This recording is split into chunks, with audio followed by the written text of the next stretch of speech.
E é isso, na verdade, que eu acho que torna o mar ainda mais enigmático, ainda mais impressionante. Porque algumas perguntas você nunca vai ter a resposta. Porque no mar a água é fria, você começa a pensar, tem peixe, tem tubarão, tem tudo. O mar, por ser esse ambiente hostil, etc e tal, ele gera inúmeras tragédias e gera alguns casos de superação que você fala, meu Deus do céu, como essa pessoa conseguiu fazer isso? O recorde de sobrevivência no mar foi de um pescador de El Salvador que ficou 14 meses no mar. 14? Pois é. Caramba. É 1 ano e 2 meses. Porque esse cara ficou 438 dias no mar, à deriva, num barco que era uma canoa aberta, não era um barco abrigado, era um barco de pesca aberto. Ele só tinha uma caixa de isopor muito grande, onde ele entrava para dormir. Ele conta isso, que ele sobreviveu porque teve sorte. Ele falava que não tinha mérito nenhum, etc. Antes dele, o recordista era um chinês que veio parar no Brasil. Ele foi resgatado no Brasil. Ele havia ficado, se não me engano, 5 meses no mar. Nesse corte do Ciência Sem Fim, Jorge de Souza e Sérgio Sacani comentam sobre histórias do mar. Jorge conta a história de José Salvador Alvarenga, o homem que tem o recorde de ter ficado o maior tempo à deriva sozinho no mar. Jorge ainda conta outros casos incríveis de sobrevivência e Sacani fala do seu medo de avião. Não esqueça de se inscrever no canal, ativar o sininho das notificações e deixar o seu gostei. Então agora vamos pro corte. Tá igual eu, né, que tem medo de avião. Mas aí que eu ia falar uma coisa, né? Se você pega um naufrágio, normalmente, né? Aí você pode me corrigir, tem sobrevivente, né? Coisa que acidente de avião, assim, basicamente é muito difícil ter alguém que sobreviva, né? É verdade. E aí você vai ter o relato de alguém que tava lá, A chance de você sobreviver a um acidente no mar é muito maior do que um acidente aéreo. Sim. Concordo com você. Porém, a grande maioria dos naufrágios não teve. Entendi. Então não sobreviveu ninguém, né? Uhum. E aí, por exemplo, uma dificuldade que às vezes eu tenho nas histórias que eu conto. Né? Um naufrágio onde não houve sobreviventes ou que a pessoa estava navegando sozinha e sumiu, você sabe até um certo ponto, dali para frente, e você começa a ter deduções do que poderia ter acontecido, né? E é isso, na verdade, que eu acho que torna o mar ainda mais enigmático, ainda mais impressionante. Porque algumas perguntas você nunca vai ter a resposta. Porque eu não me arrisco a dizer, aconteceu isso. A coisa pode desaparecer, simplesmente, né? E ele desaparece. E sabe que acontece hoje. Não é que aconteceu no passado. Acontece hoje. Nós estamos no século XXI, satélite, escambau, GPS, e some e ninguém acha. Perguntar aqui se não há, entre aspas, caixa preta de barco. Não tem. Tem como, né? Não tem. Não tem. Então, quando você não tem o sobrevivente, você só fica no campo da suposição. Quando você encontra o barco, como é o caso desse, a esperança que o barco venha aparecer um dia, você pode ter algumas pistas do que pode ter acontecido. Nunca certeza absoluta. Algumas pistas. Pode ter acontecido isso, pode ter acontecido aquilo, ou tinha tal coisa, tal equipamento no barco estava assim, isso, imagina que ele fez isso ou fez aquilo. Começa a montar ali o quebra-cabeça, né? Mas vai ser sempre suposição. E, na verdade, assim, diria para você que 1/3 das histórias que eu narro, eu conto no livro, elas têm um quê por aí. Entendi. De você não saber o que pode ter acontecido. Né? E uma outra coisa para o pessoal entender também, né? Que no mar, igual no ar, com avião, os navios, pessoal, eles não estão assim, andando a esmo por aí. Existem como se fossem estradas. Então, é o seguinte, se você não cruza com essa estrada, a chance de você nunca ser visto é muito grande, né? Agora, se você cruzar com uma rota, porque tem as rotas marítimas, elas são traçadas e é como se fosse estrada no mar mesmo. Então, você entrar naquele... Tem um fly radar e tem um de barco, né? Que é a mesma coisa do fly radar, né? Sim. Você vai ver que os navios, eles seguem mais ou menos uma mesma... É como se fosse uma estrada. Então, tanto que quando tem algum naufrágio, que o pessoal, eles tentam ver, né, em que ilha que pode estar e não sei o que, para ver se vai cruzar com alguma embarcação que estaria passando ali. Porque senão você pode ficar a vida toda e não cruzar com nenhuma. Se você pegar a corrente leva para outro lado, para o outro, né? E isso que é um negócio dramático, né? É total. É assim, vamos considerar que 70% do planeta é água. É grande, tem muito mar, né? Tem as rotas marítimas, como você falou. Então, a navegação comercial, basicamente, fica dentro da rota, né? Eventualmente, um ou outro pesqueiro sai um pouco dela, mas a navegação, os navios, etc., navegam naquela pista, né? Então, se alguém tiver a infelicidade de ter um problema, um naufrágio, alguma coisa fora dessa rota, é complicado. Existem exceções, né? Tem uma história que eu acho impressionante, porque uma outra coisa que me chama muita atenção no mar é que ele é um ambiente hostil pra gente, né? Não somos peixe. Depois eu te conto minhas histórias. Eu ainda acho que o ar é pior, porque a gente não sabe voar, mas pelo menos a gente sabe nadar. Então, mas aí eu não sei, cara. O que é pior? Respondam aí no chat, cara. Você morrer... Por exemplo, vamos pegar aqui, infelizmente, né? Morrer de qualquer Mas, jeito por exemplo, é ruim. eu sei. Morrer de Qual que qualquer é jeito pior? é ruim. Mas tem mortes que são terríveis.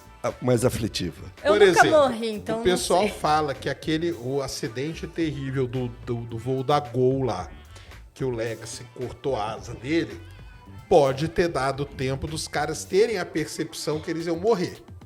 Isso deve ser um negócio terrível. De pedir perdão, né? Alguma coisa assim. Agora, outra coisa, então, pensa nessa situação. Agora, pense no seguinte, cara. Você cai no mar. E eu já caí, hein? Então, o negócio... O que é mais, vamos dizer assim, o que te dá mais aflição, né?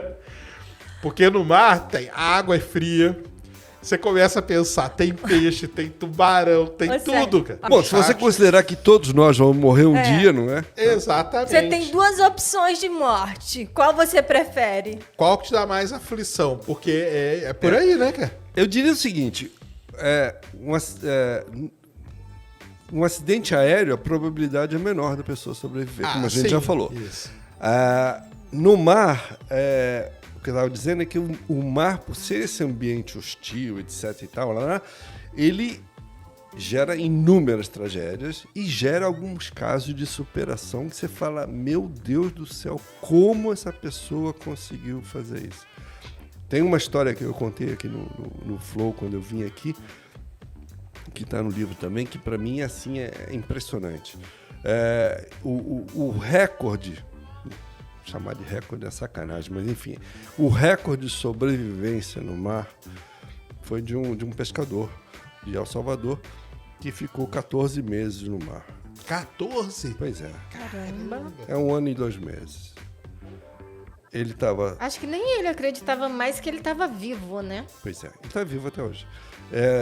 Ele ficou 14 meses no mar. Eu vou resumir pra caramba a história, porque muitas pessoas talvez até já conheçam. Para vocês saberem a história completa, tá no livro.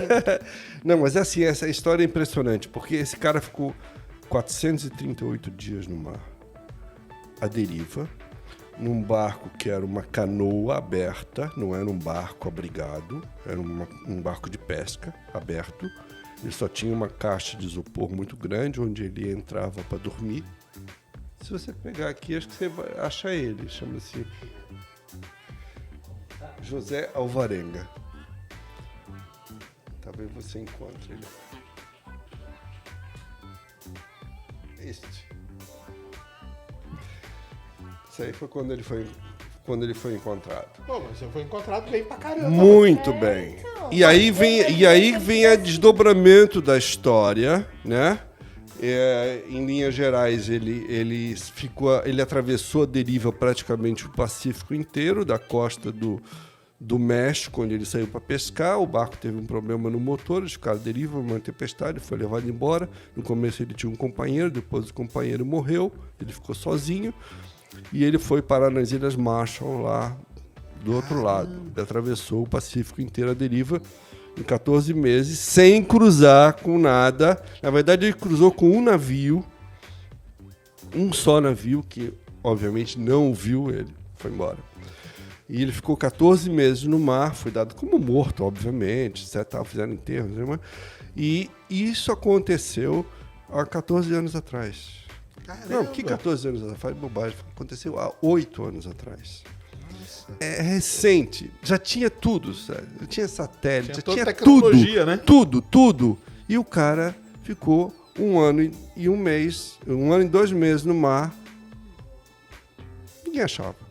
Ninguém mais procurava, é verdade. Mas ele... Literalmente a agulha no palheiro, né? Total. Grão de areia na praia. E aí vem o lado perverso. Ele chegou assim. Aí o pessoal falou, pô, mas esse cara tá muito bom para quem ficou 14 meses num barco sem água nem comida, porque não tinha água nem comida. Comentário aqui, amigo morreu. Claro. Aí veio a primeira suspeita. Esse cara... Né? E aí foi muito perverso com ele, porque ele era um pescador simples, não falava nem inglês, não tinha como se comunicar lá nas Ilhas Marshall. E aí botaram o cara até em detector de mentira para tentar pegar alguma incoerência dele no discurso. O discurso dele era super coerente. Eu acompanhei esse caso na época muito. E depois ele fez um livro, que aqui no Brasil eu não sei se já lançaram, mas foi lançado. Alguém escreveu um livro para ele. E ele chegou assim. E ele sobreviveu basicamente de aves marinhas, que ele conseguia eventualmente capturar uma gaivota ou outra, mas principalmente, sobretudo, de tartaruga. O que salvou ele foram as tartarugas. Caramba. Porque as tartarugas são relativamente fáceis de capturar. Elas sobem para respirar, né? Aí ele pegava. E quando era uma pequena que ele conseguia, estava próximo, ele puxava para sorte de dentro. estar passando perto, Sim, né? claro. Uma série de sortes. Sim. Ele conta isso, que ele sobreviveu porque teve sorte. Ele falava que não tinha mérito nenhum, etc. E até a pele dele tava boa, ué. Pois é. Porque no mar, assim, normalmente resseca e fica tudo... Não, então, ele chegou num estado surpreendente, estava mais magro, etc. Mas estava lúcido, o cara caminhava, inclusive. Ele não foi achado, ele que achou. Ele foi parar numa ilha das Ilhas Marshall, e quando ele chegou lá na ilha, ele descansou, tá? No dia seguinte, quando ele acordou, ele ouviu vozes e saiu andando. E aí encontrou um casal, e, enfim. Entendi. Tentou então se mesmo se salvou. explicar. Mas ele chegou surpreendentemente bem. E aí começaram as desconfianças em cima dele. Eu sempre achei tremendamente injusto, porque o cara é um herói. Fala sério, ficar 14 meses no mar, sem água, mentalmente até, né? bebendo água de chuva quando chovia e comendo o que conseguisse pegar. Às vezes não comia nada, claro. Que doideira, hein? Então esse aí é o recordista de... Esse esse é o atual recordista. Anteriormente a ele, antes dele, o recordista era um chinês que veio parar no Brasil. Caramba! Ele foi resgatado no Brasil. Ele havia ficado, se não me engano, 5 meses no mar, e o barco que ele trabalhava como marinheiro, ele não era fuzileiro, ele era um marinheiro jovem, foi afundado na costa da África, e ele conseguiu subir numa balsa, e a balsa ficou à deriva, e ele veio parar na costa do Pará. Que foi resgatado aqui no Brasil. Então coloca aí. Ah, esse aí é o chinês, então. Esse aí é o barquinho que ele... Chama-se Punlin. Ele morreu tem uns 15, 20 anos atrás nos Estados Unidos. Caramba! Ele era jovem quando isso aconteceu. Isso aí é a jangada. É, uma jangada. Mas esse cara foi extremamente engenhoso. Ele sobreviveu graças à engenhosidade dele. Porque, na verdade, o que ele tinha era uma balsa só. E aí, a primeira coisa que ele falou assim, ok, tem que me proteger. E aí, ele encontrou boiando um pedaço de lona. Aí ele começou a montar a célula de sobrevivência dele. E primeiro se proteger Sorte daqui. que jogaram uma lona no mar. Sobrou do naufrágio. E ele usava a lona para captar água de chuva. Sim. A água Aí empoçava fazia ali. E depois ele passou a usar a lona, mais engenhoso ainda, para capturar a ave. Porque as aves vinham voando e elas param para descansar. E aí ele estava protegido, ele estava escondido, a ave não via que ele estava aqui. Então ele ia por baixo da lona e agarrava a ave. E ele começou a desenvolver uma série de recursos de sobrevivência que depois, alguns deles foram até usados pela Marinha Inglesa, adotados pela Marinha Inglesa como a sobrevivência. engenhosidade Muito humana, engenhoso. né? É sensacional. Há um mês atrás... Posso contar? Pode? Pode. Há um mês atrás aconteceu um fato que ainda está sendo, ainda tá sendo, na verdade, Investigado. não mais investigado, porque as autoridades já abriram mão, mas continua havendo uma aflição. Um velejador saiu de Santos com seu veleirinho aqui num domingo à sim. tarde. Eu já publiquei sobre isso na UOL. Foi Uma recente história. agora, Foi, né? fez um mês. Fez um mês Isso, semana foi. passada. Sim. E ele saiu para testar um equipamento no barco, um piloto automático, uma coisa simples ali, dentro da Baía de Santos. Ele só ia ali e voltar. E sumiu. Caramba. Desapareceu. Sumiu mesmo. Sumiu ele, sumiu o barco, não aparece nada no mar, nada. Inclusive já encerraram as buscas. Oficialmente, sim. A Marinha diz que está em alerta. Eu não sei muito bem o que significa estar em alerta. Está em alerta assim, se alguém achar, me conta. Eu acho que é isso. Para aflição, por exemplo, da viúva. Da família, né? Da família, né? Porque, assim,